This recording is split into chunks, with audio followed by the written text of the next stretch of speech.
Umar bin Khattab pernah beliau membeli banyak sekali kendi-kendi isinya minyak zaitun. Penuh. Tujuannya dia mau bagi-bagiin ke masyarakat Madinah. Dari uang Baitul Mal. Diambil semua sama dia. Lalu dia turun tangan sendiri, radhiyallahu anhu. Kendi-kendi kecil, tuangin yang besar. Umar sendiri yang tuangin, dibantu sama ada beberapa orang. Umar sendiri yang bagiin, ini amanah dari Allah nih. Rupanya kendi-kendi yang sudah habis, kan minyak kan melekat. Jadi tidak bisa semuanya habis, masih ada pasti. Rupanya yang tinggal sedikit di dalam itu, di sebelah kirinya Umar ada anaknya masih kecil, anaknya Umar. Belum balik anak ini, masih kecil. Rupanya dia di sebelah Umar nggak perhatikan. Kendi-kendi yang sudah dianggap kosong tadi itu, karena masih ada tersisa, oleh anak Umar dicuil-cuilin. Diambil minyaknya, ditaruh di rambutnya. Karena minyak zaitun juga bagus buat kulit, buat rambut ya. Saking banyaknya, karena sudah banyak kendi, kan satu kota Madinah dibagiin. Rambutnya anaknya Umar ini basah dengan minyak. Karena semuanya basah, dan karena basah, maka jadi rapi kelihatan. Anak itu tarik ke belakang jadi rapi rambutnya gitu kan. Setelah selesai, Umar balik, mau ajak dia pulang. Dia bilang, apa yang membuatmu jadi indah begini? Kata Umar kepada anaknya, begitu riwayatnya. Apa yang membuatmu jadi Hasan? Hasan itu indah. Kenapa kau jadi begini?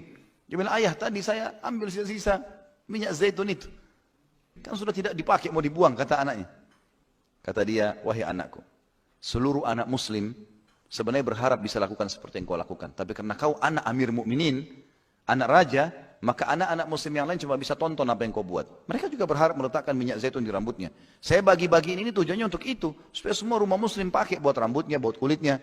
Kenapa kau ambil sisanya? Tanpa izin, ini bukan hak kita. Panggil tukang cukur, suruh cukur rambutnya. Nggak boleh ada syubhat. Di rambut anaknya digundul sama dia. Luar biasa. Dalam kisah lain dikatakan, pernah ada Umar bin Khattab jalan di pasar. Ditemukan di penjual-penjual unta. Semua unta di Madinah standar ukurannya. Ukuran berat badannya, umum lah. Ada satu unta gemuk, besar. Umar penasaran lihat. Umar tanya orang-orang situ, ini untanya siapa? Kata mereka, ini unta anak anda wahai Amirul Mukminin. Punyanya Abdullah. Karena ada anaknya Umar namanya Abdullah bin Umar, perawi hadis yang masyhur. Ini untanya Abdullah. Kata Umar, Abdullah anaknya Umar? Mereka bilang, iya. Panggil Abdullah. Hai Abdullah, apa yang menyebabkan untamu lebih gemuk dari unta yang lain? Ditanya anaknya. Maka kata Abdullah, saya tidak tahu, saya titipin saja. Maka Umar cari informasi, tanya, kenapa ini? Siapa yang urus untanya Abdullah? Maka rupanya di situ ada yang urus. Jadi Umar, di zaman dulu, zaman Nabi SAW sampai zaman Khulafaur Rasyidin, ada unta pribadi, ada unta sedekah. Ada kuda pribadi, kuda sedekah.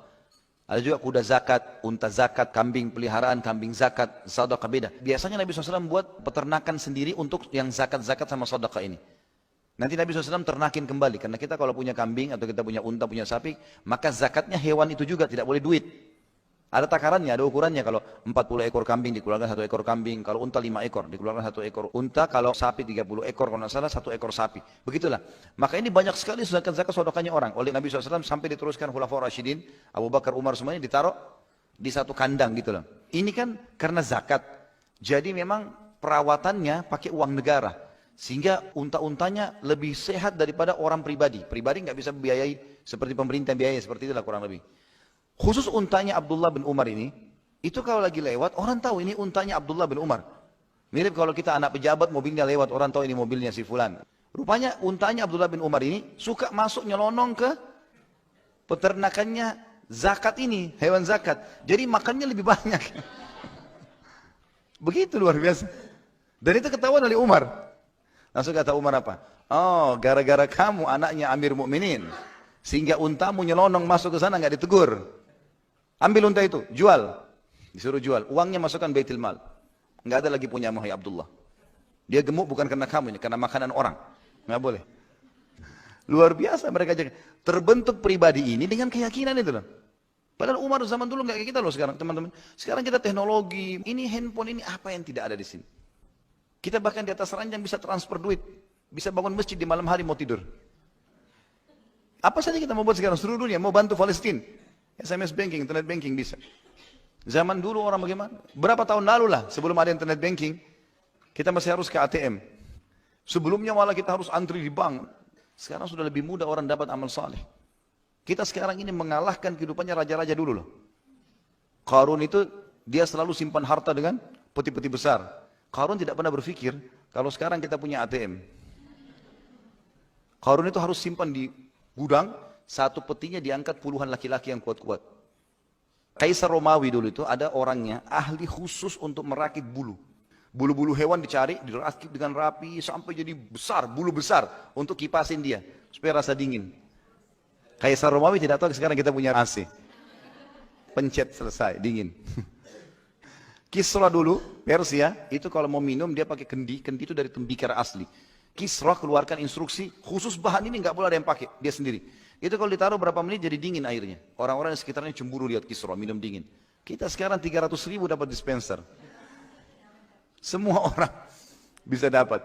Berapa tahun lalu, orang pergi haji masih pakai kapal laut. Saya lihat nenek-nenek dulu, saya sempat waktu saya masih kecil. Kalau mereka cerita, pergi haji dulu sebelum kemerdekaan gitu ya. Itu 2 bulan naik kapal. Kita sekarang duduk di dalam pesawat, AC, 9 jam sudah sampai Jeddah. Jadi kemudahan ini jangan disia-siakan ini. Umar bin Khattab juga pernah menerima teman-teman sekalian, ukuran takaran besar, misk namanya, minyak wangi, tapi serbuk dari Mesir. Tapi dalam bentuk bongkahan batu. Entah bagaimana mereka buat itu. Tapi yang jelas seperti itu riwayatnya. Dan saking besarnya dikirim oleh Amr bin As dari Mesir. Umar ini nggak pernah pakai buat dia pribadi. Dia bilang sama istrinya, ini wangi sekali nih, besar begini, kita harus bagikan umat Islam. Saya berharap ada wanita muslimah yang mau bersedekah dengan tenaganya. Ini kerjanya perempuan nih, hancur-hancurin, tumbuk-tumbuk, maka nanti ditaruh di wadah kecil bagiin masyarakat. Kata istrinya, oh ya Amir Mu'minin, tidak usah cari orang lain, saya siap. Nggak ada bayaran, nggak ada apa, saya mau cari pahala. Baiklah. Umar pergi aktivitas urusan pemerintahan, malam baru pulang ke rumah. Seperti biasa laki-laki mungkin aktif, maka pulang. Malam, istri saya bilang, alhamdulillah sudah selesai tugas saya tadi. Oh, Masya Allah, kata Umar, bagus sekali, mudah-mudahan jadi pahala. Begitu Umar mendekat, Umar cium bau wangi itu. Di istrinya. Umar tanya, dari mana wangi-wangianmu ini? Tadi, waktu saya lagi pecah-pecahin itu, kan banyak di tangan saya serbuknya. Daripada saya cuci, dibuang percuma, saya gosok di jilbab, di baju saya, gosok di cadar saya. Gitu. Kata Umar, subhanallah, istriku itu tidak halal buat kita. Sini saya bantu kamu. Kita sama-sama cuci, dicuci sama Umar. Bajunya, istrinya, cadarnya semua dicuci sama Umar. Umar bantu cuci. Takut itu jangan sampai tidak halal buat dia, bayangin. Digosok sama Umar. Sudah selesai, badannya istrinya juga digosokin. Masih bau. Kata Umar, masih wangi nih. Ayo kita cari tanah, ambil tanah. Digosok pakai tanah. Untuk hilangin itu gara-gara takut syubhat. Umar itu ciri orang yang beriman sama Allah apa adanya. Allah halalkan ya sudah nikmati. Allah larang ya sudah tinggalkan. Bahkan Umar tegas.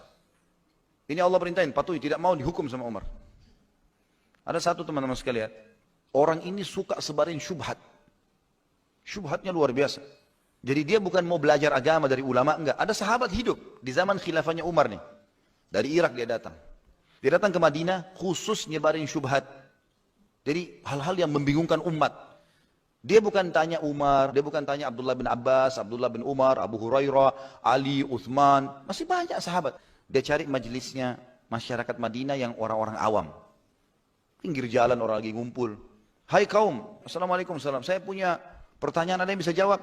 Dari mana kau? Saya dari Irak, jauh-jauh datang mau bertanya.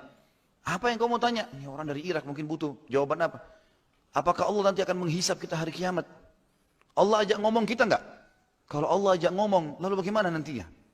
Orang-orang awam enggak ngerti, mau jawab apa? Allah ngomong atau enggak nih? Dia pindah lagi majelis sana. Ngomong lagi begitu. Sampai satu Madinah jadi kacau nih. Gara-gara syubhatnya dia. Dia sebarin syubhat. Akhirnya dilaporkan kepada Umar bin Khattab. Ya Amir Mu'minin, ada orang datang dari Irak ini, ngacoin kita semua. Sana lempar syubhat, sini lempar syubhat. Kita panggil sama Umar. Lalu Umar tanya, kau dari mana? Dari Irak. Kenapa? Dia bilang, saya punya pertanyaan. Apakah Allah akan menghisap kami dengan bertanya pada hari kiamat? Kata Umar, iya. Allah akan berbicara dengan kemahamuliaannya dan kesempurnaannya. Allah akan bertanya dan menjawab. Allah akan bertanya dan mendengar jawaban hambanya. Dengan bahasa apa saja. Maka kata Umar, sudah jelas buat kamu? Sudah jelas, dia bilang. Maka kata Umar bin Khattab, panggil tukang cambuk. Panggil. Buka bajunya orang ini, cambuk belakangnya. Ini cambukan karena kamu bukan datang kepada saya. Bukan datang kepada Uthman, bukan datang kepada Ali, bukan datang kepada Abu Hurairah, bukan datang kepada Abdullah bin Abbas. Banyak ulama, ngapain kau datang ke majelis ini sebarin macam-macam? Cambukan ini untuk itu. Sudah selesai, Umar bilang buka imamahnya. Buka, cambuk kepalanya. Sudah dicambuk kepalanya, kata Umar, masih ada syubhatmu? Dia bilang tidak ada lagi. Udah. Sampai orang itu disuruh pulang ke Irak. Sampai Umar bin Khattab mati, Utsman bin Affan juga sudah mati. Terakhir Ali bin Abi Thalib. Keluarnya kaum Khawarij di Irak. Rupanya orang yang dicambuk sama Umar ini tinggal di situ. Orang-orang Irak yang Khawarij banyak syubhat. Protes-protes sahabat. Sampai kan Khawarij yang membunuh Utsman, yang membunuh Ali. Sahabat-sahabat dibunuh yang mulia. Yang jelas-jelas dimuliakan dalam sejarah Islam. Khulafaur Rasyidin. Dijamin masuk surga gitu. Mereka bunuh syubhat. Karena mereka anggap dirinya lebih alim. Ibnu Maljam itu yang membunuh Ali bin Abi Thalib. Dia waktu bunuh Ali dia bilang, ini pendekatan diri saya kepada Allah. Bayangin. Membunuh Ali bin Abi Thalib, dia bilang pendekatan diri, syubhat. Gak belajar dari para ulama, jadi ngaco ini. Dia pada saat mau dikisos, dia bilang sama pengkisosnya, pelan-pelan kuliti saya mau rasakan penyiksaan di jalan Allah.